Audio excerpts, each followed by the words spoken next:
Drawing paper from your kit. You can also use either your mechanical pencil or your regular number 2 HB pencil. You can also use your ultra fine tip Sharpie or your regular Sharpie for this project. And then we're also going to use colored pencils, right? Grab your set of colored pencils. And if you want to, I may or may not use my ruler today as well. Okay, so the whole idea behind this project, I'm going to hold it up to the camera here.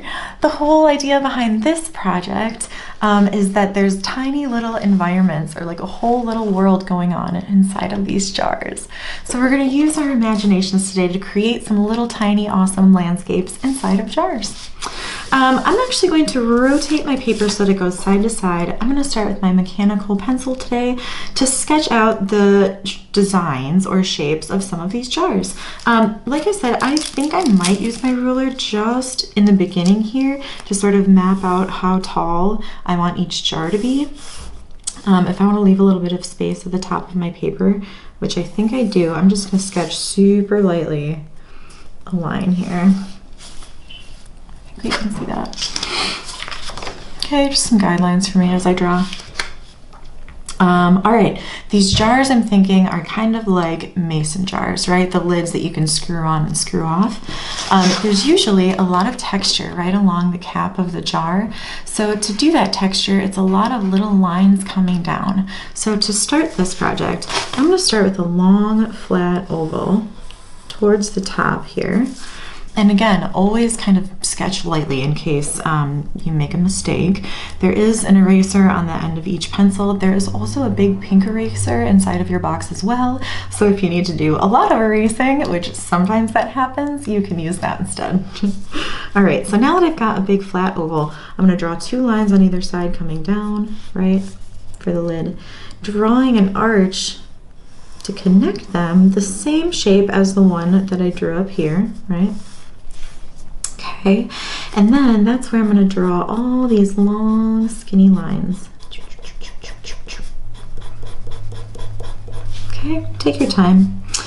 Coming from a little bit towards the middle, right, not the very end of the cap, but I'm going in just a little bit and drawing a line coming out. Hold it up here. Okay, and then I'm going to bring that line down. This is going to be my first jar. Ooh. The hardest part is getting one side to match the other side.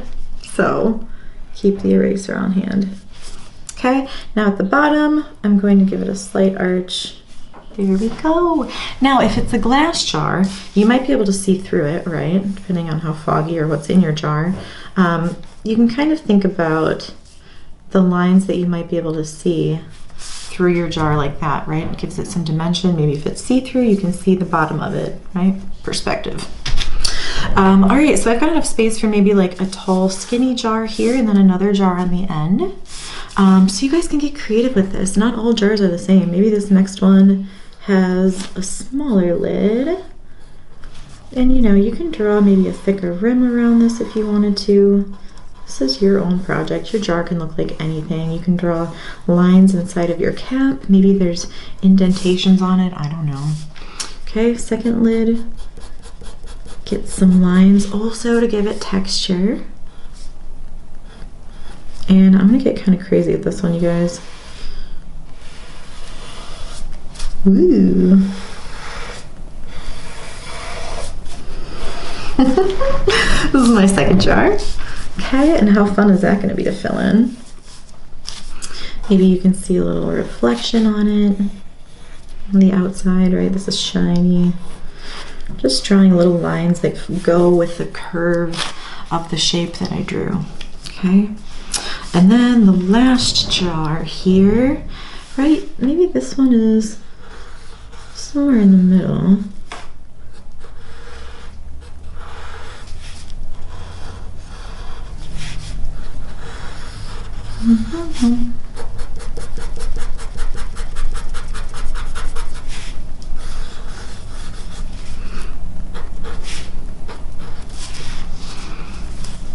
And maybe this one is wide at the top and skinny on the bottom.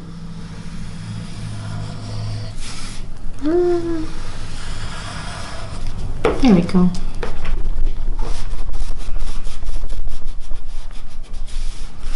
All right, now that I've come to this point, I've sketched out all my jars. I like the shape. I like how they lay out sort of on my paper. This is a good composition. Up to you if you feel like using either of your Sharpies, either your regular Sharpie or your ultra fine point Sharpie to outline these, go ahead. It does kind of give it a nice finishing touch, I think, before we do our colored pencils. So I'm actually going to go ahead and do that. I'm going to use my ultra fine Sharpie, do a little time lapse for you, and then we'll go ahead and color it in. Have fun with this first step. Feel free to look up references if you need to, right? Jars all look totally different, so you can do any kind of jar you can imagine.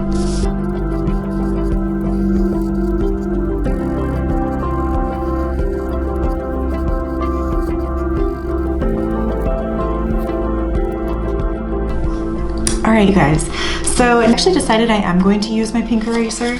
I have like a lot of pencil lines here that I kind of want to erase before I add some color. So if you want to for this step, go ahead, do some erasing, and then we'll start to add some color to it.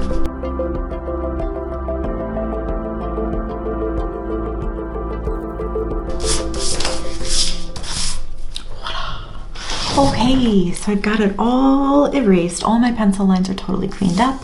And now I'm ready to think about what's inside of my jars. On my example here, I did several different things, right? You guys can do anything you want to. A little cactus scene, like a desert. I've got outer space. I've got dolphins discovering like a treasure chest, mountainside, a terrible storm in the ocean, and then a little tiny micro one with little mushrooms and a caterpillar. So I might do something kind of similar to that today. I think I like the mushroom idea. So I'm gonna go ahead and just do a time lapse of what I think I'm gonna put in my jars. You guys can get some good ideas from me. Otherwise, go ahead and look online. There's lots of references for things that you could draw inside of a jar. Also, my other tip would be start with pencil, just in case you make a mistake, and then you can jump in with your ultra fine point Sharpie. I'm feeling pretty bold today, so I'm actually gonna go ahead and skip that and just go right to my Sharpie. I'm living on the edge. Okay, have fun with this step.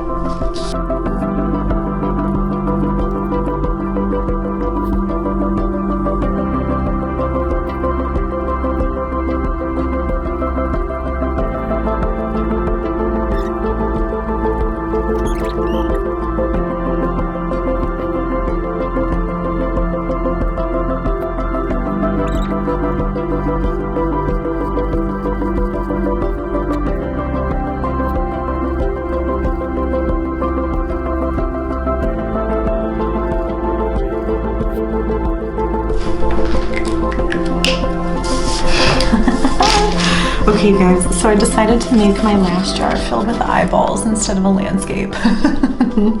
So now we're ready to color. The colored pencils that you guys have inside of your art kit are pretty awesome. They come with a bunch of different colors. The thing that I love the most about colored pencils is that you can blend colors together so easily. For example, on this one that I made earlier, right, this little cactus with a sunset background, this was just the red, orange, yellow, and pink colors that I used, and I started really dense at the bottom. I pushed really hard with my colored pencil to make a really dense mark, and then as I move away I get lighter and lighter and lighter so that I can blend the other colors together to make a really cool looking background. So that's what I'm going to do today on mine. Maybe I will start with, for example, this mountain right here. I love how it has kind of these monochromatic mountains. So I think I'm going to do something similar, and maybe I'll even want to do purple again, make sure it's purple. So to do this one, I start really light at the top, and then as I work my way down those different levels of mountains, I start to push harder and harder and harder with my colored pencil so that it shows up darker and darker and darker. So at first, I'm going to go super, super, super light. Right, my hand is moving hardly against the top of the paper, but it's purple. Ta-da! Second layer, I'm going to do the same thing, but apply a little bit more pressure. Oh, my little eraser's shaving. Get out of here, get out of here. Let's try that again. Okay, third layer down. And then I'm going to push even harder. It has to be darker than the one before it.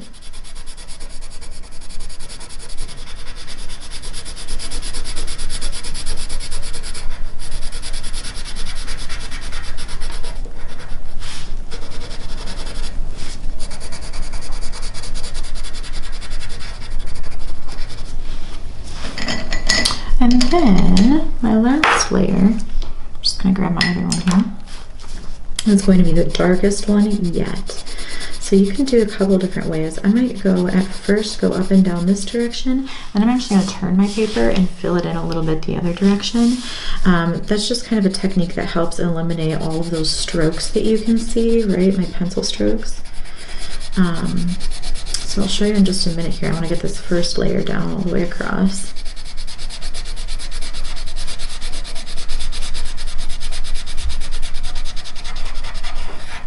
Go around my little shiny mark.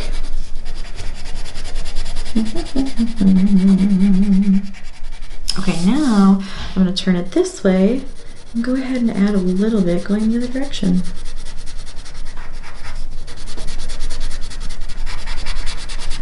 And then pushing really nice and hard this time because I do need to make this ever so much darker than the layer that was laid down before this one, or above this one I should say.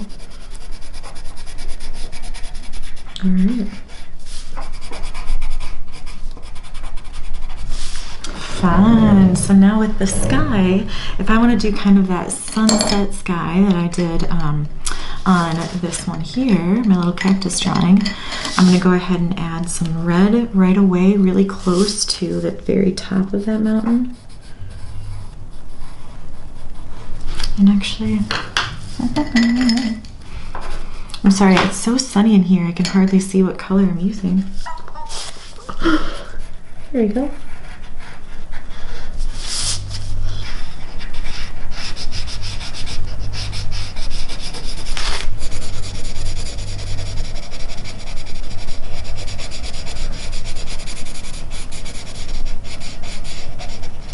Notice, you guys, sometimes I turn my paper when I color, and that's totally okay. It's a thing you can do. We can move our paper around from time to time in order to color in the spot that we need to get to the most.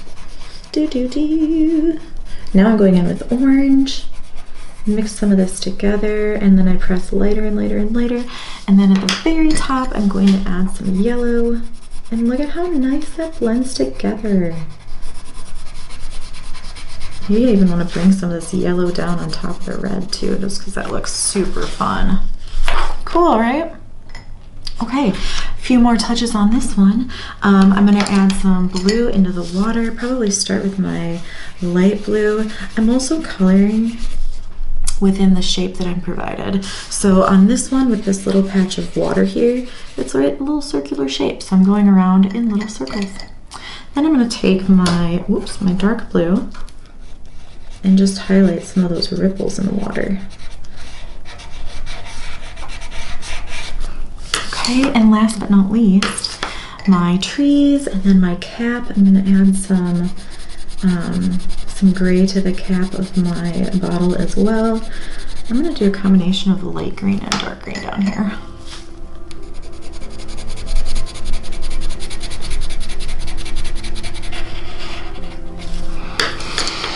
Okay, and then got black here.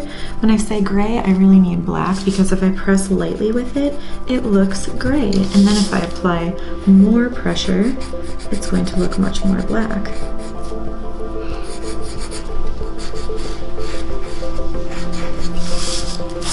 Okay, and we'll just get back in here.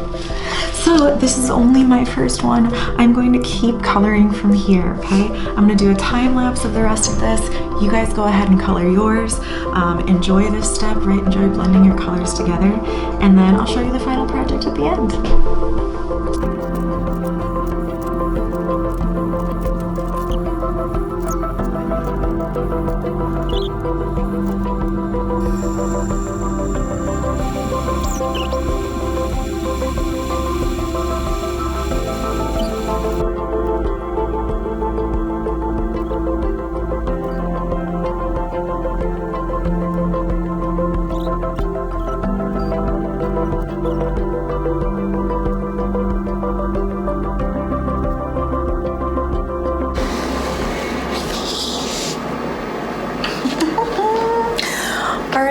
guys, I think I'm done with it. I will say this about colored pencils. You need to be patient with them. They are such a fine point, like a fine medium, that they're very easy to scribble with. So if you really take your time and like go nice and slow with this project, these can turn out so fun. You could make cards out of these, you could make magnets out of these and put them on your fridge. Okay, you could do anything. Just have fun coloring with it, okay? So anyways, I hope you guys have fun, and I can't wait to see what you come up with.